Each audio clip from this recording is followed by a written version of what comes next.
Before we dive into the study of the Word of God, I would like to take this time to honor our workers, our laborers, those who are doing everything they could in order to earn an honest labor and to be employed for the sake of your family and households, and of course, for the future of our country. Gusto kong bigyan ng special recognition at shout out ang lahat ng ating mga pinagpipitagan na mga OFW na ngayon ay nakakalat sa buong sanglibutan.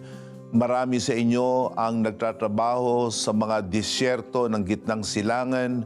Marami rin sa inyo ang naglalayag sa mga karagatan ng mundo, and you are the backbone of the global economy. Filipino workers, laborers, OFW are the ones that are building magnificent edifices around the world, bridges, roads, and all kinds of infrastructure. Filipino OFWs are the best in medical and hospital industry.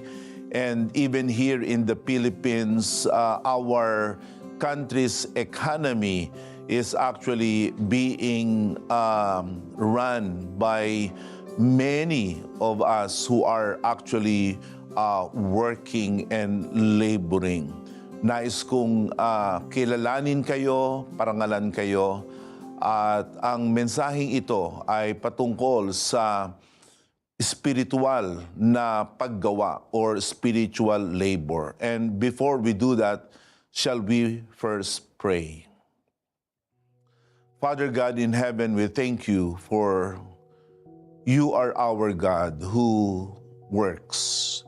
You are not our God who is parasitical or someone who is inactive, but you are actively working in the affairs of men, and most especially, you are working in the lives of those whom you have called to serve you. Nawa ang pagbubulay namin sa mga sandaling ito ay maging pagpapala sa mga kaibigan namin na ngayon ay sumusubaybay sa programang ito. Ito ang aking dalangin sa tamis at makapangyarihan na pangalan ng aming Panginoong Hesus. Amen. My message today is entitled Spiritual Labor. At ito ang una nating mababasa sa aklat ng Juan, na kung saan ang sabi doon, let us not work for food that spoils, but for food that lasts for eternal life. Let's read that in the book of John chapter 6 verse 27. Do not work for food that spoils, but for food that endures to eternal life, which the Son of Man will give you, for on him God the Father has placed his seat of approval. We must first of all understand the history of human labor.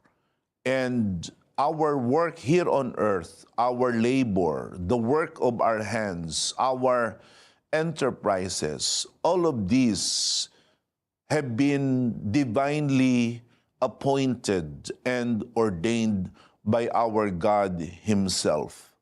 Because God Himself is a worker, and He is a worker extraordinaire. He is our God who has created everything.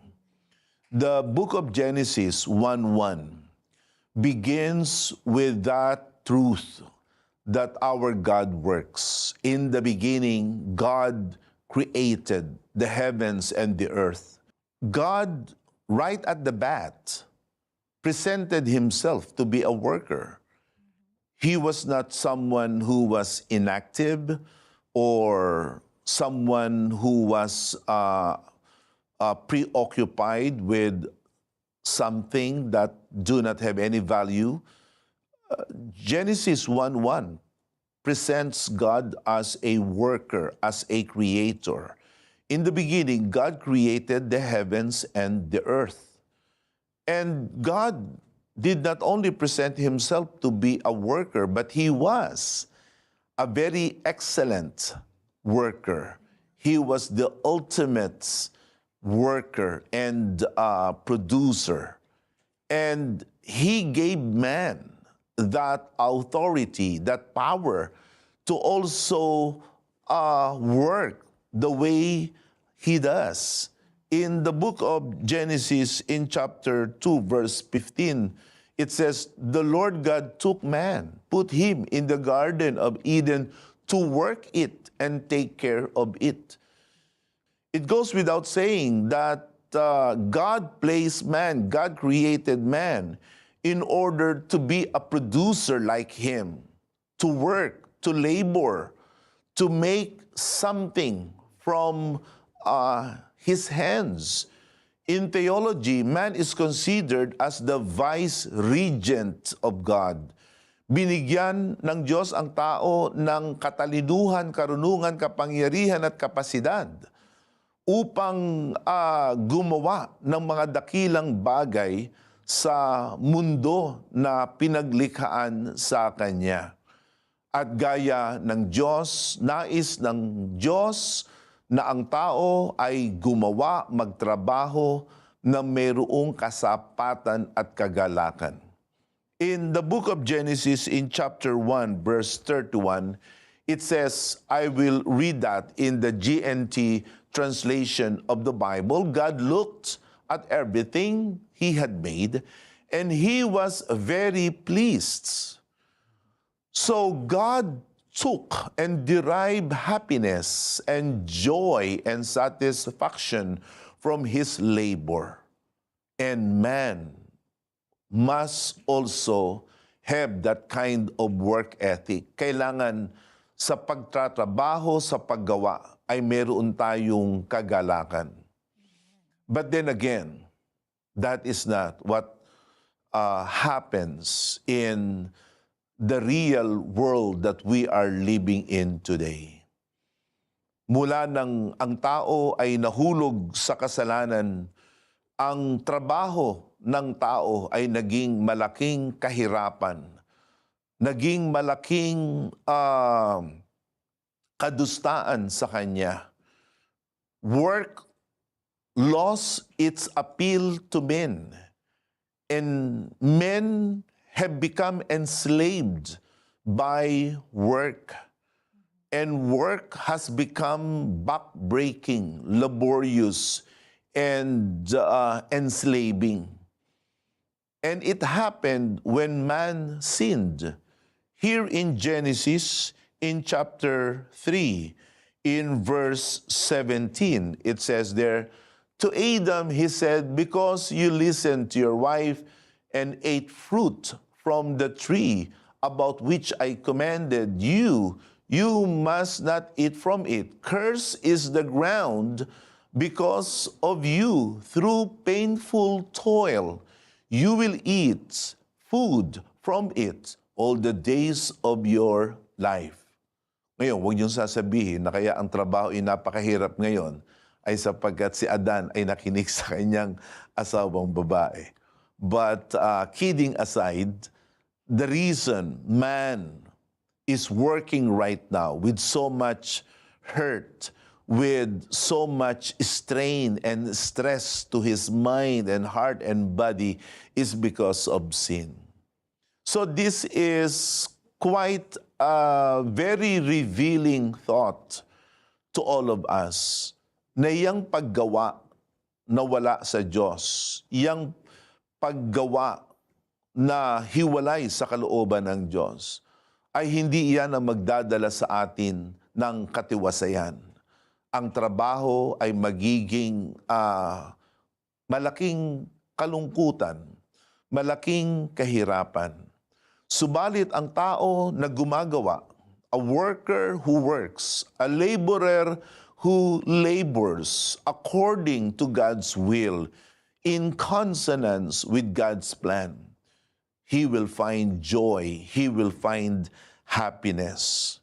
And so, this is something that is noteworthy. And if you are one who considers to be a member of God's church, understand this, na tayo rin ay inilagay ng Diyos sa kanyang tunay na iglesia upang tayo ay gumawa, upang tayo ay maglingkod. Do not ever think that Christianity is just like lounging on chair and just enjoying the sun and listening to the birds sing. True Christianity is labor. True Christianity is work, but not just work, not just labor, but divine work, heavenly work, wherein there we will find true joy, true happiness, and we will reap the greatest dividend. God called us to serve Him, to work for Him, and to labor for Him. Yan ang tunay na kahulugan ng pagiging tunay na Kristiyano. In Ephesians chapter 2, in verse 10, and then in 1 Peter chapter 2, verse 5, we are God's handiwork. We are created in Christ Jesus to do good works.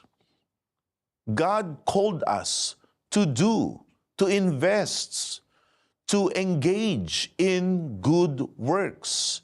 And these good works are not just philanthropic, humanitarian, and altruistic in nature. It is heavenly work.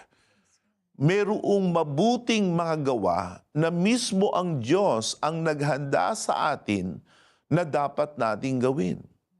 Kaya kung tayo ay nagtuturing sa ating sarili na mga kabahagi sa tunay na iglesia ng Panginoon, dapat ito ay maluag sa ating puso na ating tanggapin. Na tayo ay tinawag upang gumawa ng mga mabubuting mga gawa.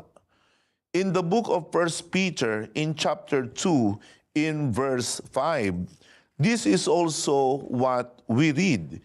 It says there, you also, like living stones, are being built into a spiritual house to be a holy priesthood, offering spiritual sacrifices acceptable to God through Jesus Christ. And so we are God's house. And in God's house, or as members of God's house, we are meant to produce, we are meant to invest, we are meant to work with our hands. We must be eager to do what is good. In the book of Titus in chapter 2, here in verse 14, gave Himself for us to redeem us from the wickedness and to purify for Himself a people that is none other than the true church of Jesus Christ, that are His very own, eager to do what is good. And so, this is really what true Christianity is all about. Ito yung mahalagang bahagi ng pagiging tunay na mga anak ng Diyos. And the PMCC Fourth Watch is one church that is truly invested and truly engaged in God's work. The PMCC Fourth Watch believes or has the slogan, holiness and service unto the Lord. Kaya bilang mga Fourth Watcher, ang bawat isa sa amin ay nakatutok sa paglilingkod sa Diyos. Kami ay namumuhunan para sa gawain ng Panginoon. For us, service to God is life, and life is service to God. At ito ang pinagkukuhaanan namin ng kagalakan This is where we derive our joy, our happiness. We are most happy, we are most satisfied when we are serving the Lord. To remove ourselves from the work of God is to render us and to put us in the most unsatisfied and the most unhappy place. Hindi kami masaya na hindi kami naglilingkod sa Panginoon. Ang kagalakan ng mga fourth watcher ay ang maglingkod, ang mamuhunan, ang magtiis, ang magtiyaga sa paglilingkod sa ating Panginoon. At ito ang paanyaya ng Panginoon sa atin ngayon, na tayo ay maglingkod sa Kanya. The Bible says in the book of John in chapter 9 in verse 4, it says there, we must do the works of Him while it is day. We must do the works of Him who sent me. Night is coming when no one can work. Yun ang sabi ng Panginoong Jesus, na habang araw, tayo ay gawin, tayo ay gumawa ng mga gawa na nagsugo sa ating Panginoong Jesus. They present opportunities, chances. They present freedom. Yang araw, yan ang pakahulugan dyan, kalayaan, oportunidad, pagkakataon. Kaya habang tayo ay may lakas, habang tayo ay may kalayaan at may pagkakataon, kailangan na tayo ay maglingkod sa ating Panginoon sapagkat darating ang gabi. Night represents opportunities that are lost. It represents doors that are no longer opening for you. It could be death. It could be sickness. And so I encourage you to consider serving the Lord.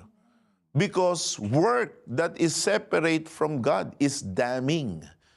Yang pagtatrabaho natin dito sa lupa, pag yan ay ihiwalay mo sa Diyos, hindi mo ipaglingkod ang gawain mo, ang trabaho mo sa Diyos. Ano man ang iyong trabaho, ano man ang iyong employment, pag hindi mo yan ipaglingkod sa Diyos, pag hindi mo yan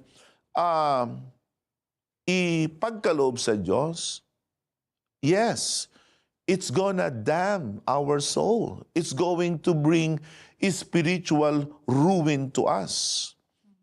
And so, there are three things that we must be watching out for.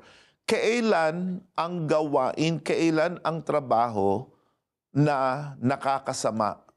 Kailan ang isang paggawa o ang isang gawain, ang isang hanap buhay na hindi makakabuti sa ating pagkatao? Unang-una, when it gets in the way of our spiritual labor for God.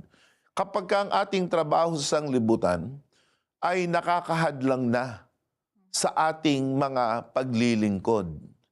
Understand that serving God occupies the apex of our lives. It must be the highest labor. There are many labors, there are many works. Pero ang pinakamalwalhati, ang pinakamarangal na gawain ay ang gawain ng Diyos. Sa kasawiang palad, maraming mga tao ngayon ang naghahanap buhay, nagtatrabaho, naglilingkod, at kanilang ipinapahuli ang paglilingkod sa Diyos. Kanilang pinababayaan ang paglilingkod sa Diyos. Ang kanilang lagi na lamang nabibigyan ng pansin ay ang kanilang damdamin na umangat sa buhay, yumaman at maging matiwasay.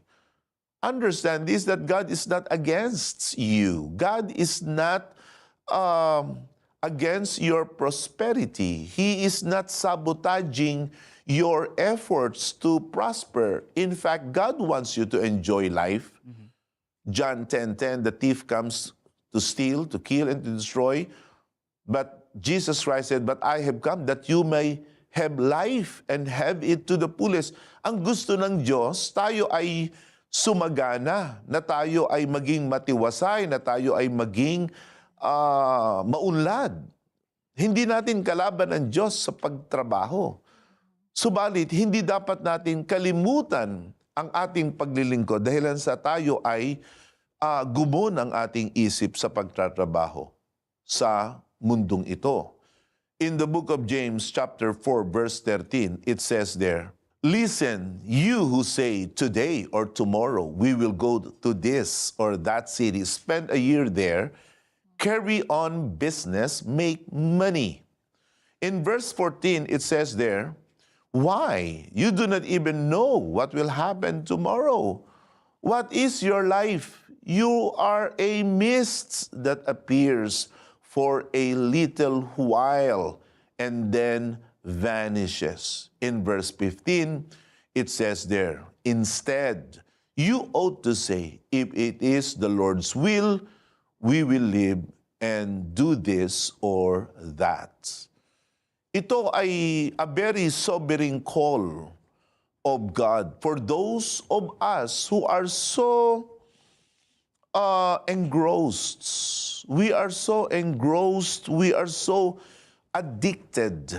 Kaya may tinatawag na workaholic, na wala na siyang ibang inatupag, wala na siyang ibang pinapakialaman, kundi ang kanyang trabaho.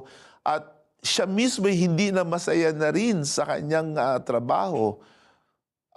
Sa bansang Japan, mayroong isang kasabihan na kung saan ang trabaho na ikinamamatay ng maraming mga tao sa bansang yaon. At marami sa atin, we are not living anymore in the truest sense of the word because of our work. Now, don't get me wrong. I myself, I am a hard-working pastor. Do not think that we are parasitical. No, I am a very industrious church leader. But let us not work at the expense of our service unto the Lord. Kaya ang sabi ni Santiago, kayo nagsasabi na pumunta tayo sa ganitong bansa, sa ganitong syudad, at tayo ay magpakayaman. Ang sabi ni Santiago, hindi mo ba nababatid ang buhay? Ang buhay ay maiksi, ang buhay ay marupok. Life is short, life is fragile. Too fragile to spend merely for earthly endeavors. James says, instead, you must work according to the will of God. In the book of Luke, chapter 12, verses 18 to 21, we see here an illustration of a life that is merely spent for earthly labor at the expense of one's soul. Dito, makikita natin na ibinenta ng haling at mangmang na binata ang kanyang kaluluwa at ang kanyang espiritu para lamang siya ay makapagtrabaho. How many people are like this in this story of this rich and young fool? That they are literally losing their soul and losing their mind and their heart because of the desire to be wealthy. In Luke 12:18 says, "This is what I'll do. I will tear down my barns, build bigger ones, and there I will store my surplus grain. And I will say to myself, you have plenty of grain laid up for many years. Take life easy, eat, drink, and be merry." Yun ang kanyang naging life purpose. Take life easy, chill, relax, enjoy life.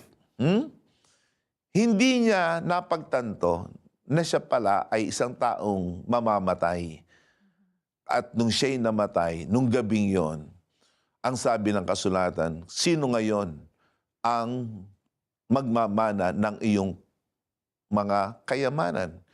And in verse 21, Jesus Christ said, "This is how it will be.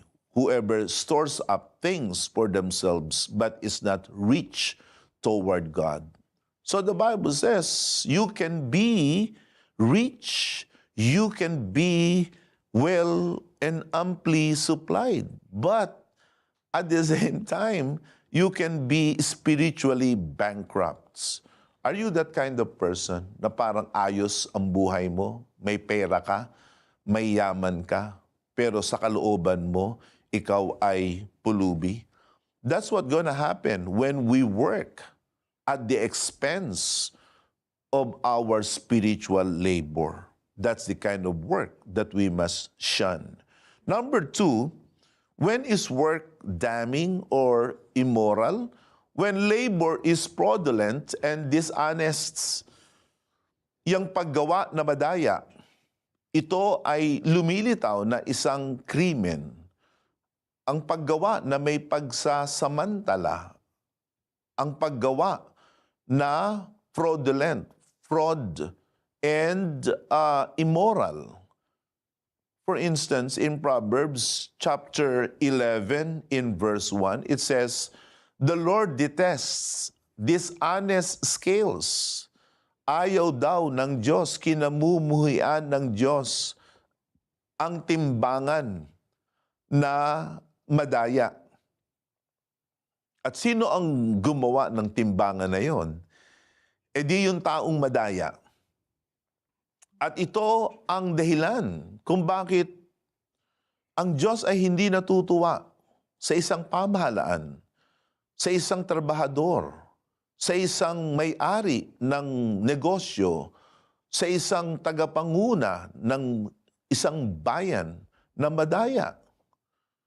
Hindi natutuwa ang Diyos. At kapag ka ang Diyos ang hindi matuwa, ang Diyos ay nagpaparusa. This is the reason why no country that somehow winks at corruption that is healthy and rich. Ang mga bansang korap ay mga bansang mahihirap.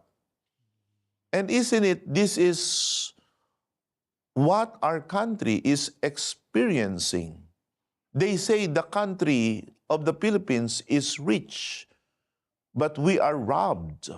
We are cheated by people who are supposed to help us gain decent life. Hindi ko naman nilalahat. Pero alam natin na maraming mga tiwali na mga tagapanguna ng ating mga bayan. And if we are a Christian nation, we must pause and think if our Christianity even matters to us. Baka bukang bibig na lamang. Subalit, hindi ito nakaka-impluwensya sa atin. As workers, in whatever rank, in whatever capacity you are working, shun and abhor fraudulent and dishonest labor. Proverbs 13:11 adds further, dishonest money dwindles away. Dishonest money, yung dishonest labor. Kaya kapag tayo ay manggagawa, anuman ang ating manggagawa, anuman ang ating trabaho, malaki man o maliit, pagtapatan natin. Yan ay gawin natin na para sa ating Panginoon.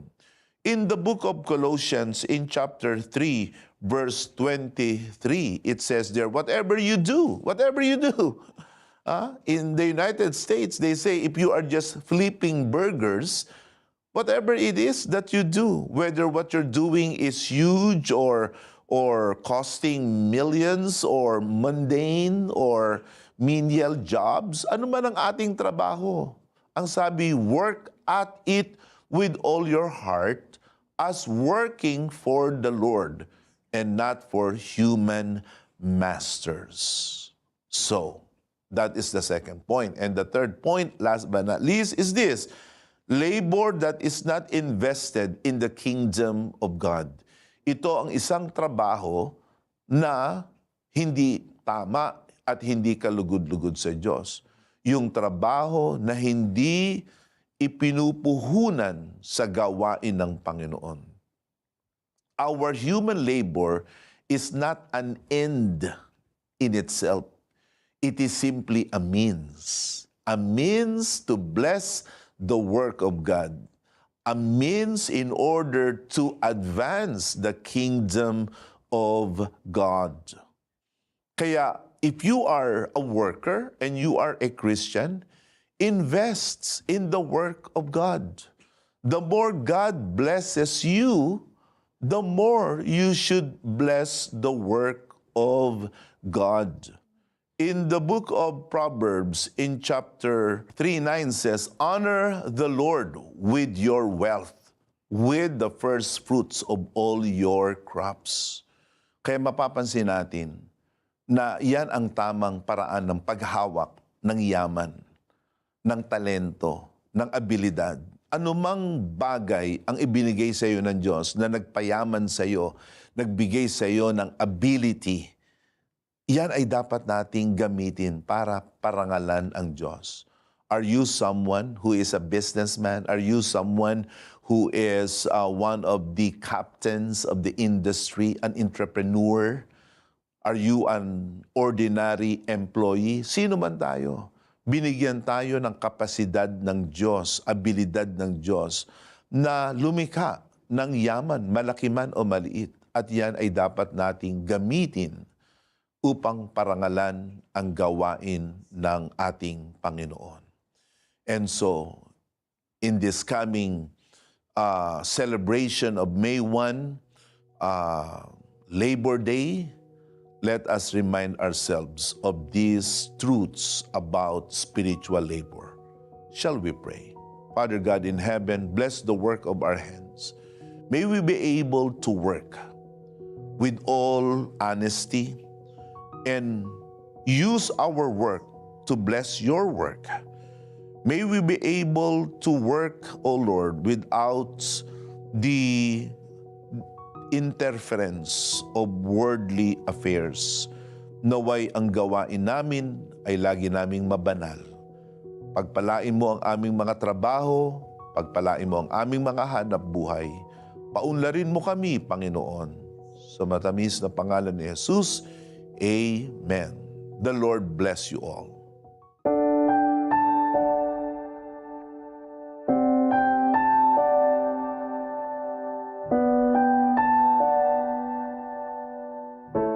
Purihin ang Panginoon. At ngayon ay ilang araw na lamang ay ipagdiriwang ng ating bansa ang Labor Day. And I'm thinking about the OFWs that are in the Middle East.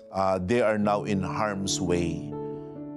Although there is some lull in the fighting, but they are in harm's way and many are actually flying back sa ating bansa, but many are still choosing to stay.